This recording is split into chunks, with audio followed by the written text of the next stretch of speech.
Algebra के last chapter होगा। जो अलजेब्रा होगा आपका 20 मार्क्स का होगा, मैं हर वीडियो में बताता हूँ। तो ये बहुत इंपॉर्टेंट चारों चैप्टर हैं, polynomials, pair of linear equation in two variable, quadratic equation और ये अरिथमेटिक प्रोग्रेशन। तो इन चारों चैप्टर से कुल मिलाकर के 20 मार्क्स आपका बोर्ड में आएगा। बहुत इंपॉर्टेंट चैप्टर है, क्वेश्चन यहाँ से जरूर पूछा जाएगा आपका। तो अरिथमेटिक प्रोग्रेशन क्या होता है हम ये जानेंगे। अब जानने के लिए हमें इसकी डेफिनेशन जाननी पड़ेगी क्या होती है। तो जैसा कि यहाँ पे मैंने राइट किया हुआ है, a sequence of numbers that can be obtained after adding a fixed number in each term is called AP. तो इस डेफिनेशन का मतलब ये है कि किसी भी नंबर में किसी भी सीक्वेंस में, और वो सीक्वेंस कैसा होगा, नंबर्स का होगा। किस मतलब नंबर्स का ऐसा सीक्वेंस जो ऑब्टेन्ड हुआ हो, मतलब मिला हुआ हो, कैसे प्राप्त हुआ हो, after adding a fixed number in each term, एक फिक्स नंबर को हर टर्म में ऐड करने के बाद जो सीक्वेंस मिलेगा वही आपका होगा अरिथमेटिक प्रोग्रेशन। तो कुल मिलाकर के सीधी सी बात यह है कि नंबर का ऐसा सीक्वेंस जो एक फिक्स नंबर को हर टर्म में ऐड करने के बाद मिलेगा वही आपका कहलाएगा एपी, अरिथमेटिक प्रोग्रेशन। तो फॉर एग्जांपल यहाँ पे आप राइट कर सकते हो। अब जैसे कि यहाँ पर बात हुई है कि हर टर्म में एक फिक्स नंबर ऐड होगा, तो वही आपका एपी होगा। यहाँ पर आप राइट कर सकते हो 1 2 3 4 5 dot dot dot so on.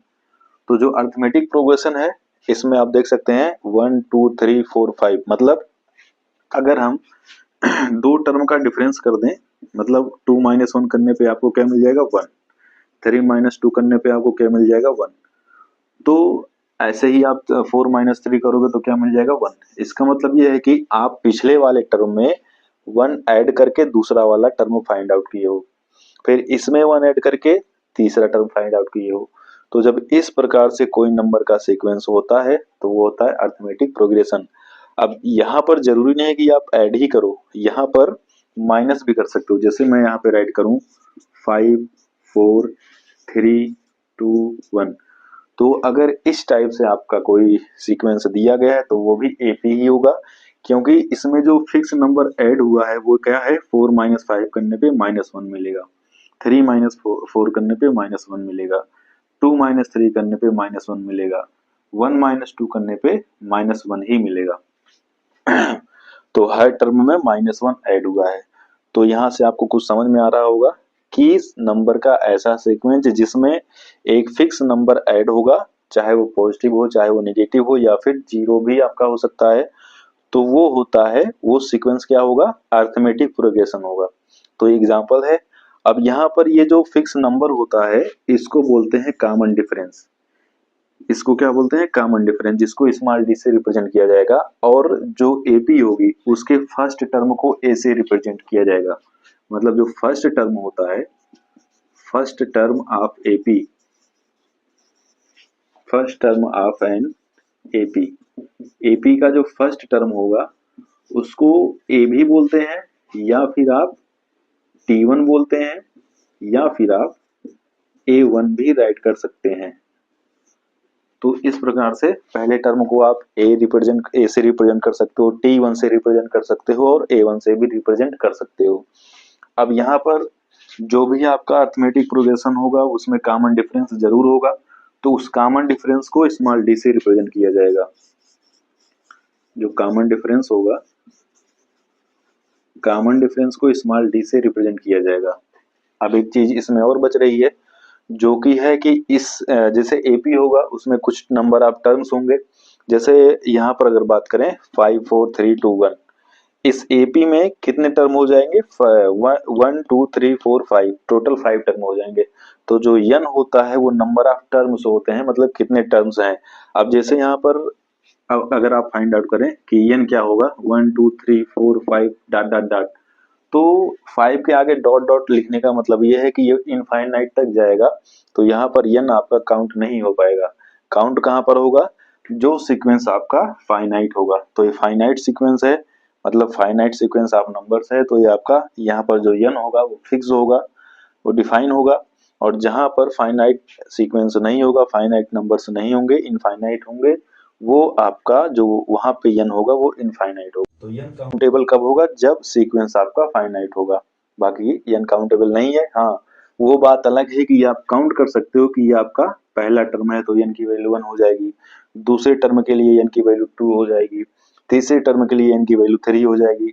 ये एग्जाम्पल है। एपी आपका छोटा बड़ा नंबर कुछ भी दे सकता है, बस आपको फाइंड आउट करना है कि कॉमन डिफरेंस सेम होना चाहिए। अगर कॉमन डिफरेंस सेम है तो नंबर आपका जो सीक्वेंस होगा नंबर का वो एपी होगा। एपी को चेक करने का यही तरीका है। ये आपका पहला टर्म होता है, ये दूसरा, ये पहला टर्म होता है, दूसरा टर्म, तो ए टू को ए वन को ए टू में से माइनस करने पे आपको कॉमन डिफरेंस डी मिलता है। उसको अभी बाद में बताएंगे, सबसे पहले आप जानेंगे एन क्या होता है। तो यहाँ पे एन क्या होगा? Number of term, number of term होता है, इसको स्मॉल एन से रिप्रेजेंट किया जाता है। ठीक है, तो पहले टर्म को आप ए से रिप्रेजेंट करोगे, टी वन से करोगे या फिर ए वन से करोगे, कॉमन डिफरेंस को स्मॉल डी से करोगे, नंबर ऑफ टर्म्स जो होगा वो एन होगा। अब देखो किसी सीक्वेंस को कैसे चेक करेंगे कि वो एपी होगा, क्योंकि ये आपसे कभी कभी पूछता है कि बताइए कि इसमें से कौन सा एपी है कौन सा नहीं है। तो एपी चेक करने का यही तरीका है। जैसे देखो यहाँ पर अगर हम देखें जो पहला टर्म है मतलब ए वन इक्वल टू 1 है, जो सेकेंड टर्म है ए टू इक्वल टू 2 है, और जो थर्ड टर्म है ए थ्री इक्वल टू 3 है, जो फोर्थ टर्म है ए फोर इक्वल टू 4 है। ऐसे बहुत सारे टर्म्स है इसमें, क्योंकि इनफाइनाइट तक मैं यहाँ पे डॉटेड लाइन डॉट डॉट करने का मतलब ये इनफाइनाइट होगा। तो यहाँ पर टोटल 4 टर्म हो गए। अब देखो यहाँ पर कॉमन डिफरेंस डी कैसे निकलेगा? डी निकालने का तरीका ये है, इसको आप राइट कर सकते हो common difference, common difference d is equal to, इसको निकालने का तरीका क्या है? जो आगे वाला टर्म होगा उसमें से आप पीछे वाले टर्म को माइनस करोगे। कहने का मतलब ए टू माइनस ए वन करने पे आपको डी मिलेगा। तो इसको आप राइट कर सकते हो। डी कैसे मिलेगा? ए टू माइनस ए वन करने पे, ए टू माइनस ए वन करने पे आपको डी मिलेगा। तो अगर हम यहाँ पे डी फाइंड आउट करना चाहते हैं तो ए टू आपका 2 है, ए वन 1 है, तो डी कैसे मिलेगा? कॉमन डिफरेंस मिलेगा 2 माइनस 1 इक्वल टू 1 करके। ऐसे आप यहाँ का कॉमन डिफरेंस निकालना चाहते हो, मतलब इसका इसका डिफरेंस क्या है, तो 3 माइनस 2 करोगे, मतलब ए थ्री माइनस ए टू करोगे। तो यहाँ पर आप करोगे ए थ्री माइनस ए टू, ये भी आपका कितना आएगा? ये भी आपका 1 ही आएगा, क्योंकि 2 3 माइनस 2 करने पे 1 ही मिलेगा। तो जब कॉमन डिफरेंस सेम होगा, देखो 1 यहाँ पर भी है 1 यहाँ पर, कहने का मतलब ये आपको मिल रहा है a two minus a one is equal to a three minus a two. ये चीज अगर मिलती है किसी भी सीक्वेंस में तो वो सीक्वेंस अर्थमेटिक प्रोग्रेशन होता है। चेक करने का यही तरीका है। ये फार्मूला अप्लाई करके आप किसी भी सीक्वेंस को बता सकते हैं कि वो एपी होगा कि नहीं होगा। को पता हो चुका है ए क्या होता है, एन क्या होता है, डी क्या होता है। ए का मतलब वो आपका फर्स्ट टर्म होगा, एन आपका नंबर ऑफ टर्म होगा, और डी कॉमन डिफरेंस हो जाएगा। तो ये हर अर्थमेटिक प्रोग्रेशन में होता है, मतलब ए होता है, एन होता है और डी होता है। ये तीनों चीजें आपको अर्थमेटिक प्रोग्रेशन में मिलेगी। कैसे मिलेगी मैं पीछे बता चुका हूँ। अब देखिए सबसे पहले जो आपका यहाँ पे फार्मूला अप्लाई करने होगा आपका, जैसे एग्जाम में आपसे कोई एपी दे देगा और पूछेगा कि आप इसका 20th टर्म निकाल के बताइए क्या होगा, या फिर 10th टर्म क्या होगा, 5th टर्म क्या होगा। तो वो किस फार्मूले से निकाल पाएंगे उसको हम सीखेंगे। इसका फार्मूला होता है nth टर्म, सॉरी, ये होता है nth term of an AP. किसी एपी का nth टर्म कैसे फाइंड आउट होगा? nth का मतलब ये सेकेंड हो सकता है, थर्ड हो सकता है, फोर्थ फिफ्थ सिक्स कुछ भी हो सकता है, वो क्वेश्चन में पूछेगा। फार्मूला क्या अप्लाई करेंगे उसको देखिए। nth term of an AP का फार्मूला होता है T n is equal to a plus n minus one into d. इस फार्मूले का यूज करके आप एपी का कोई भी टर्म फाइंड आउट कर सकते हो। फॉर एग्जाम्पल यहाँ पे अगर हम राइट करें 2 4 6 8 डॉट डॉट डॉट इस टाइप से है, और आपसे पूछा है क्वेश्चन में find sixth term of AP. मतलब एपी का सिक्स टर्म आपको बताना है तो कैसे निकलेगा। आप देखिए सिक्स टर्म पूछा, इसका मतलब आपसे पूछा है T6। T6 कैसे निकलेगा, फार्मूला अप्लाई करेंगे आप a plus n minus one into d का, तो ये होगा a प्लस एन का मतलब क्या होगा, जो टर्म आपसे पूछेगा, जैसे यहाँ पे सिक्स टर्म पूछा है तो एन की प्लेस पे आप सिक्स ही पुट करोगे, तो ये हो जाएगा सिक्स माइनस वन डी। अब यहाँ से एपी से आपको पता चलेगा कि ए क्या होगा और डी क्या होगा। ए का मतलब होता है पहला टर्म और डी का मतलब होता है कॉमन डिफरेंस। तो आप सभी को पता है कि कॉमन डिफरेंस कैसे निकलता है, डी इक्वल टू होता है a two minus a one. तो ए टू आप सभी को दिख रहा होगा फोर है, ए वन टू है, तो यहाँ पे होगा four minus two equal to two. ऐसे देख करके भी आप बता सकते हैं, फोर माइनस टू टू होगा तो common difference two, six minus four equal to two होगा तो कॉमन डिफरेंस टू ही आएगा, तो डी की वैल्यू टू आ जाएगी, ए की वैल्यू टू है। अब आप बड़े आराम से T6 फाइंड आउट कर सकते हो, मतलब सिक्स टर्म इसका फाइंड आउट कर सकते हो। क्या होगा, ए की प्लेस पे टू पुट करेंगे, सिक्स माइनस वन को कैलकुलेट करेंगे फाइव होगा, और डी की प्लेस पे भी आपका टू ही हो जाएगा, तो यहाँ पर हो जाएगा टू प्लस फाइव टू जा टेन, तो इनको ऐड कर देंगे 12 आ जाएगा। इसका मतलब जो सिक्स टर्म होगा T6 आपका आएगा 12। तो इस एपी का जो छठवां टर्म होगा वो कितना आएगा 12। किस फार्मूले से निकला है, इस फार्मूले से निकला है। तो आप इस प्रकार से एपी का, अगर एपी आपको दिया गया होगा तो उसका कोई भी टर्म आप फाइंड आउट कर सकते हो, चाहे जितना बड़ा वो आपसे पूछे, फार्मूला आपको यही अप्लाई करना है। तो ऐसे करके आप फाइंड आउट करेंगे कि यंथ टर्म क्या कैसे निकालेंगे एपी का। नेक्स्ट हम बात करते हैं इसमें कि यल क्या होता है। अब देखिए जैसे T n equal to a plus n minus one into d होता है, वैसे एक चीज इसमें होता है स्मॉल यल। यल का मतलब होता है last term, last term of an AP. किसी भी एपी का लास्ट टर्म होता है तो उसको यल से रिप्रेजेंट किया जाता है, और ये यल कैसे निकलता है, इसका एक फार्मूला होता है। जो टी एन का फार्मूला है वही यल का फार्मूला है। कहने का मतलब यल यल इक्वल टू होता है a plus n minus one into d. ये फार्मूला अप्लाई होता है last term of an AP के लिए। तो क्वेश्चन आपसे पूछेगा कि एपी दिया गया होगा, पूछेगा इसका लास्ट टर्म क्या होगा, या फिर लास्ट टर्म दिया गया होगा एपी में। ए आपसे पूछ सकता है पहला टर्म क्या होगा, कॉमन डिफरेंस डी पूछ सकता है ये क्या होगा, या फिर उसमें नंबर ऑफ टर्म भी पूछ सकता है कि नंबर ऑफ टर्म क्या होगा। तो जैसे कि अगर ये लास्ट टर्म आपको दिया गया होगा किसी एपी में, तो वो एपी आपका फाइनाइट होगा, इनफाइनाइट नहीं होगा। तो जैसे फॉर एग्जांपल यहाँ पे हम राइट कर लेते हैं कि एपी, इसी को ले लेते हैं, two four six eight ten and 12, ये आपकी एपी है। और आपसे पूछ रहा है कि एपी में कितने टर्म है, वैसे देख करके भी आप बता सकते हो नंबर ऑफ टर्म यन है, या फिर आपसे पूछ सकता है कि ए की वैल्यू क्या है, तो यहाँ से आपको देख करके भी पता चल जाएगा ए की वैल्यू क्या है। अब देखो ये जो एल होता है ये यूज होता है आपका सम फाइंड आउट करने में, लेकिन निकलेगा कैसे, l equal to a plus n minus one into d होगा, ठीक है ना। तो इस प्रकार से इस फार्मूले को यूज करके आप एल की वैल्यू निकाल सकते हो। अब सेकेंड थिंग इसमें यह है, हमने क्या सीखा, हमने सीखा कि यंथ टर्म क्या होगा, मतलब टीएन कैसे फाइंड आउट करेंगे, लास्ट टर्म क्या होगा उसको कैसे फाइंड आउट करेंगे। अब इसमें जो सबसे इंपॉर्टेंट फार्मूला है वो ये है, sum of nth term, sum of nth term of an AP. तो इसमें भी एपी आपको दी गई होगी, एपी इनफाइनाइट भी हो सकती है और फाइनाइट भी हो सकती है। आपसे पूछेगा कि यंथ टर्म का सम फाइंड आउट करके बताओ, जैसे हम यहाँ पे सिक्स टर्म निकाले हैं वैसे एपी दे देगा, आपसे पूछेगा 20th टर्म तक का सम क्या होगा, ठीक है, 11th टर्म तक का सम क्या होगा। तो वो फाइंड आउट करने का फार्मूला ये है कि S n equal to n by two in bracket two a plus n minus one into D.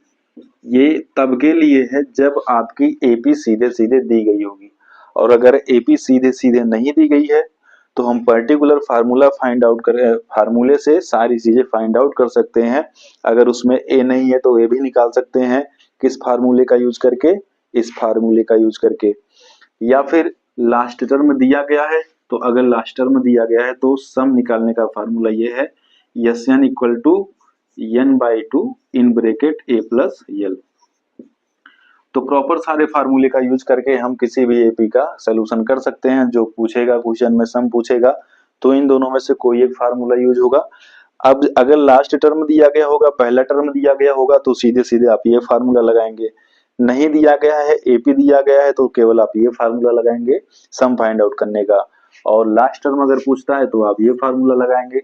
TN आपसे पूछता है तब भी आप यही फार्मूला ही लगाएंगे। तो ये फार्मूला यूज करके इन टी एन हो गया, मतलब nth टर्म हो गया, ए हो गया, डी हो गया या फिर एन हो गया, ये बड़े आराम से आप निकाल सकते हो। प्रॉपर चीजों का ट्रांसफर करेंगे, इधर उधर कैलकुलेशन करेंगे तो आराम से वो चीज सिंप्लीफाई हो जाएगा। और ये जो चैप्टर है ये अलजेब्रा का लास्ट चैप्टर है। तो मैं आपसे ये बता देना चाहता हूँ, इसके पहले के जो चैप्टर्स हैं उसका भी मैंने रिवीजन करवाया है। प्रॉपर वीडियो है, फुल कॉन्सेप्ट है। तो बड़े आराम से, अगर आपके पास टाइम नहीं है, छोटे छोटे वीडियो हैं, तो बड़े आराम से आप 10 मिनट में या फिर 15 मिनट में कवर कर सकते हैं सारे चैप्टर्स को। बहुत इंपॉर्टेंट चैप्टर है अलजेब्रा। ये यूनिट जो है बहुत इंपॉर्टेंट है, 20 मार्क्स लेकर के आएगी। और चैप्टर कुछ भी नहीं है, बहुत आसान चैप्टर है। आपने छोटी छोटी क्वेश्चंस किए होंगे प्रीवियस क्लासेस में, मान लो एपी नहीं किया होगा, लेकिन पॉलिनोमियल हो गया आपका, pair of linear equation in two variable हो गया, और वो हो गया क्वाड्रेटिक इक्वेशन हो गया, तो उसको भी आपने कहीं ना कहीं पढ़ा ही होगा। तो जाहिर सी बात है इसमें बस ये अलग जो आपको मिला है 10th में अर्थमेटिक प्रोग्रेशन ही मिला है। तो इसका मैं प्रॉपर वीडियो आज डाल ही रहा हूँ, रिवीजन फुल कॉन्सेप्ट इसमें डाल ही रहा हूँ। तो आप बड़े आराम से इसको देख सकते हैं, और बाकी जो तीनों चैप्टर्स हैं उसका भी रिवीजन आप कर सकते हैं। जो वीडियो का लिंक है उसको मैं डिस्क्रिप्शन में राइट कर दूंगा, डाल दूंगा, तो वहां से क्लिक करके आप बड़े आराम से देख सकते हैं। देखिए बोर्ड में आपका क्वेश्चन जो होगा वो कुछ इस प्रकार से भी पूछ सकता है कि एपी आपको दे देगा, आपसे पूछेगा इस एपी का इतने टर्म तक का सम फाइंड आउट करके बताओ। तो क्या आप कौन सा फार्मूला यूज करोगे इस क्वेश्चन को सिंप्लीफाई करने के लिए, उसको आप देखेंगे। ये एग्जाम्पल जो मैंने छोटा सा और आसान एग्जाम्पल लिया ताकि आपको आसानी से समझ में आ जाए कि हम कैसे प्रॉपर फार्मूले का यूज करके सिंप्लीफाई करेंगे। तो जैसा कि एग्जाम्पल मैंने लिया है, find the sum of 10th term of the following AP 3, 6, 9, 12, 15 dot dot dot. तो ये एपी है और इसके 10th टर्म तक का सम फाइंड आउट करके बताना है। तो यहाँ पे आप फार्मूला कौन सा यूज करेंगे, S n equal to n/2 in bracket 2a plus n-1 into d. ये फार्मूला हम यूज करके सिंप्लीफाई करेंगे। अब n क्या होगा, a क्या होगा, d क्या होगा, हम इस सीक्वेंस से फाइंड आउट करेंगे जो कि आपके सामने है। तो जैसा कि यहाँ से कंपेयर करके आप देख सकते हो a की वैल्यू 3 आएगी, क्योंकि a जो होता है पहला टर्म ही होता है। अब n क्या होगा वो बाद में हम राइट करेंगे, सबसे पहले देख लो कॉमन डिफरेंस d क्या होगा। तो आप सभी को पता है कि कॉमन डिफरेंस d कैसे निकलता है, d निकलता है a2 माइनस a1 करके। तो यहाँ पे आप राइट करेंगे 6 माइनस 3 जो कि 3 आएगा। तो जो d की वैल्यू होगी वो 3 आ जाएगी। n क्या होगा, n का मतलब जो क्वेश्चन में आपसे पूछेगा कितने टर्म तक का सम आपको फाइंड आउट करना है, तो आपको 10th टर्म तक का सम फाइंड करना है। तो n की वैल्यू यहाँ पे हो जाएगी 10। सारी चीजें हमको मिल गई। अब हम बड़े आराम से फार्मूले का यूज करके सम फाइंड आउट कर लेंगे। तो यहाँ पे आप राइट करेंगे S10 equal to 10/2 in bracket 2, a की प्लेस पे 3 होगा 2 इंटू 3 प्लस n की प्लेस पे 10 होगा 10-1 और d की प्लेस पे 3 हो जाएगा। बस आप कैलकुलेशन कर देंगे तो 2 5 जा 10 होगा, यहाँ बचेगा 5 इन ब्रैकेट 3 2 जा 6 प्लस 10-1 करेंगे 9 आएगा, 9 इंटू 3 आगे और कैलकुलेशन कर लो, ये हो जाएगा 5 इन ब्रैकेट 6 प्लस 9 3 जा 27। अब 27 और 6 को ऐड कर दो तो ये जगह 5 इन ब्रैकेट। अब जब इसको ऐड करोगे तो मल्टीप्लाई हो जाएगा, क्योंकि ब्रैकेट और 5 के बीच में कोई और साइन नहीं है तो मल्टीप्लाई होगा। अब 6 प्लस 7 13 होता है, 2 और प्लस 1 ऐड होकर के 33 हो जाएगा। 5 का मल्टीप्लाई 33 में कर दीजिए तो 5 3 जा 15, 5 3 जा 15 प्लस 1 16। तो जो S10 होगा ये आपका आ जाएगा 165। ठीक है ना, तो ये आपका आंसर होगा। तो जब एपी आपको दिया गया हो, इनफाइनाइट सीरीज हो, तो nth टर्म का सम फाइंड आउट करने के लिए आप ये फार्मूला यूज करोगे, Sn equal to n by two in bracket 2a plus n minus one into d. अब जो आपका दूसरा फार्मूला होगा वो क्या होगा, अगर एपी का लास्ट टर्म और फर्स्ट टर्म दिया गया हो तो कौन सा फार्मूला यूज करके हम सिंप्लीफाई करेंगे। तो मैं यहाँ पे दूसरा एग्जांपल ले रहा हूँ छोटा सा। आप यहाँ पे राइट कर सकते हो, find the sum to the 10th term of an AP whose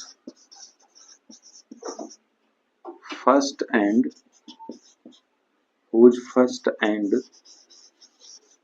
last term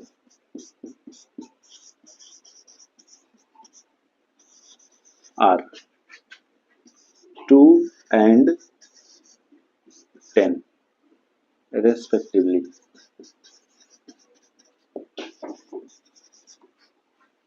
तो देखिए जो दूसरा टाइप होता है सम फाइंड आउट करने का, क्वेश्चन इस प्रकार से होता है, find the sum to the 10th term of an AP whose first and last term are 2 and 10 respectively.